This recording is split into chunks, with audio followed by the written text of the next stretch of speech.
સવારમાં જો આવા દૂધીના ઢોકળા મળી જાય તો બીજું કાંઈ નહીં જોવે. બહુ ટેસ્ટી એવા મસાલેદાર બનાવીશું. ડિટેલ રેસીપી મેં ટાઇટલ પાસે આપેલી છે. તો આપણે 2 કપ દૂધી આ રીતે ખમણી રેડી કરી લઈશું. એક બોલમાં 1 કપ રવો, અડધો કપ બેસન, અડધો કપ દહીં અને થોડું પાણી ઉમેરી આવું બેટર રેડી કરી લઈશું. બેટરને થોડીવાર રેસ્ટ થવા દઈશું. બેટર થીક થઈ જશે. હવે દૂધી, આદુ, મરચાં ઉમેરી દઈશું. સાથે મીઠું અને ગળપણ ઉમેરવું હોય તો ગળપણ પણ ઉમેરી શકો. અને બેટરને થોડું પાણીથી એડજસ્ટ કરી દઈશું. બેટર તૈયાર છે. પ્લેટને ગ્રીસ કરી લઈશું. બેટરમાં ઈનો, તેલ, થોડા લીંબુના રસના ટીપા, ગ્રીસ કરેલી પ્લેટમાં બેટર ઉમેરી સ્ટીમરમાં આપણે એને 15 મિનિટ માટે હાઈ ફ્લેમ પર થવા દઈશું. અને પછી હલકું ઠંડુ થાય એટલે પીસીસ કરી સેપરેટ કરી લઈશું.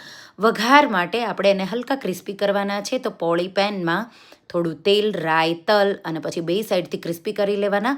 થોડો ચાટ મસાલો અને લાલ મરચું પાવડર છાંટી ગરમા ગરમ ચા સાથે કે ચટણી સાથે સર્વ કરો.